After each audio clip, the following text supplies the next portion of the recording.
Salut à tous et à toutes, bienvenue pour la première vidéo de ma formation sur CapCut. Dans cette formation, on va voir tout ce qui touche à CapCut au montage vidéo, donc comment faire du montage vidéo, la colorimétrie, des effets spéciaux, etc. On va voir ça pas à pas. Et donc dans cette première vidéo, on va déjà découvrir l'interface et quelques petits outils pour pouvoir éditer les vidéos. Donc, on peut voir tout d'abord l'interface, la page d'accueil de CapCut avec les vidéos projets. Donc là, on a les projets que j'ai en ce moment ou que j'ai montés. On peut voir donc, on va tout de suite créer un nouveau projet. Il y a aussi l'AutoCut qui est un monteur vidéo, on va dire un petit peu automatique. Donc il va te faire du montage très facilement, tu as juste à rentrer tes clips. Mais donc c'est beaucoup moins poussé que si tu le fais toi-même. Donc nous, dans cette formation, on va voir bien sûr comment créer ces montages. Donc on va choisir des vidéos.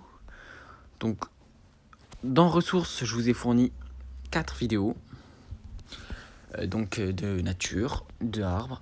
Donc si vous cliquez longtemps déjà, vous pouvez voir la vidéo. Donc ça c'est un atout, on peut même la couper. Donc ce qui va vous permettre par exemple, je vais prendre que cette partie là, etc. Hop là, donc moi je garde tout. Et je mets ajouter. Donc maintenant j'ai les 4 vidéos qui sont ajoutées. Donc on va tout d'abord voir un petit peu en haut. Donc moi j'ai supprimé la fin. On va voir une autre manière aussi si on veut le supprimer tout le temps. Et donc CapCut à la fin du montage de la timeline, il met toujours une fin, mais donc qu'on peut supprimer très facilement. Donc en haut, on peut voir déjà, on a le bouton pour l'export en haut à droite. Donc ça exporte la vidéo. Donc je vais pas le faire là, on en reparlera peut-être un peu plus tard.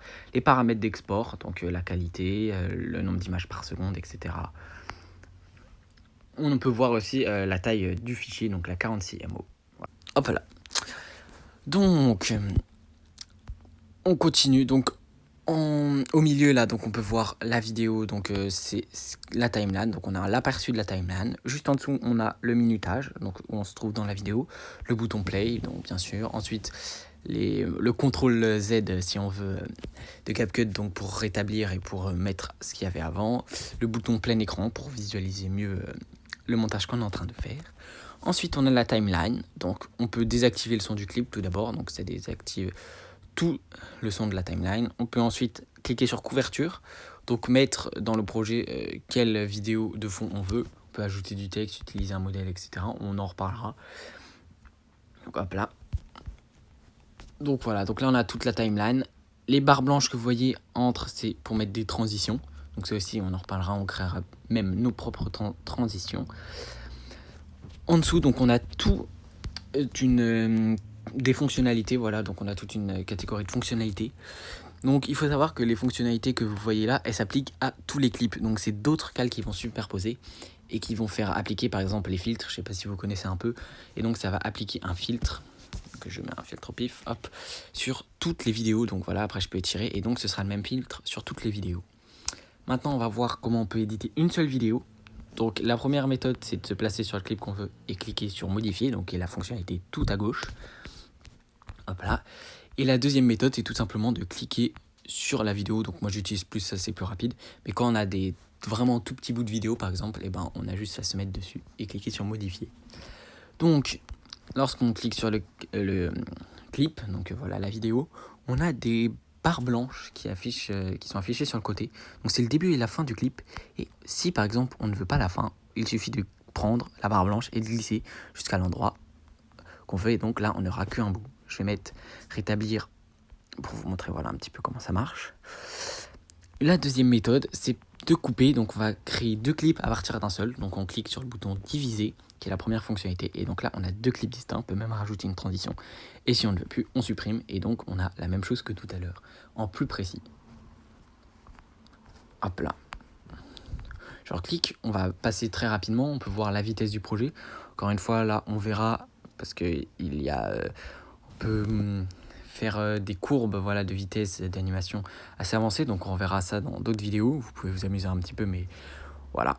Après initialiser. Et sinon, la deuxième chose, c'est le normal. Donc on peut, par exemple, augmenter la vitesse très linéaire. Donc elle augmente seulement par exemple, 2 fois. Contrairement à l'autre, où on peut, par exemple, mettre entre 0 et 3 secondes, elle est normale. Ensuite, elle va plus rapide, puis plus lentement. Voilà. Donc on va laisser sur 1. des animations, donc on reverra ça aussi, on créera nos propres animations à l'aide d'images clés. Donc les images clés, si vous voyez, c'est le petit losange qu'on a qui est apparu donc sur la barre d'outils liée à la visualisation. Donc on verra ça aussi, comment créer des animations. Des styles, donc ça on en reparlera, supprimer le clip, le volume, extraire le son de la vidéo, donc quand il y a du son, hop là, ça nous permet d'avoir, de pouvoir voilà, modifier le son de cette vidéo. Voilà, supprimer l'arrière-plan, donc là c'est quand il y a un sujet, quand il y a une personne dans la vidéo. Modifier, donc on verra ça aussi, on peut recadrer les vidéos, etc. Voilà, donc ajuster, filtre, donc ça c'est tout ce qui touche à la colorimétrie, les masques, superposition, donc ça c'est intéressant. On peut superposer le calque et donc, par exemple, je réduis un petit peu la taille, voilà, on fait une image dans l'image. Donc ça c'est intéressant, il y a une autre méthode de faire qu'on verra dans une prochaine vidéo. Et donc là, on va passer à la piste principale. Donc voilà, on va remettre une taille normale. Et voilà. Donc ça, c'est des petits tricks qu'on peut remplacer la vidéo. Donc on peut aller choisir une autre vidéo dans notre bibliothèque. Stabiliser la vidéo. Donc ça, c'est quand ta vidéo tremble trop, il va la stabiliser automatiquement. Donc ça, c'est vraiment intéressant. Donc voilà, on peut mettre le plus stable possible, par exemple. Et là, on peut voir que ça bouge vraiment pas. Donc souvent là, ce que je viens de faire, le mieux c'est de mettre en recommandé, parce que le plus stable, des fois du coup ça peut faire un petit peu à moitié effet de ralenti ou vraiment pas très qualité. Mais voilà, mais donc ils ont recommandé, donc quand on met ça, ce sera vraiment mieux. Opacité, donc pareil, donc là c'est totalement transparent, donc on voit plus rien. Et donc là c'est totalement opaque, enfin la vidéo est vraiment là, donc on voit la vidéo. Effets vocaux, donc pareil, ça c'est sur le son. Donc on reparlera un peu de toutes ces fonctionnalités. Là vous avez vu un petit peu déjà comment diviser une vidéo en deux, comment recadrer les vidéos qu'on veut, voilà. Et donc les timelines, une dernière option, par exemple je veux passer ce clip en premier, je clique longtemps dessus et je déplace, et comme ça on peut jouer avec les clips pour les intercaser si on s'est trompé d'ordre de clip, etc. C'est vraiment très pratique. Voilà, donc c'est la fin de cette première vidéo de ma formation, j'espère qu'elle vous aura plu et on se retrouve pour la deuxième.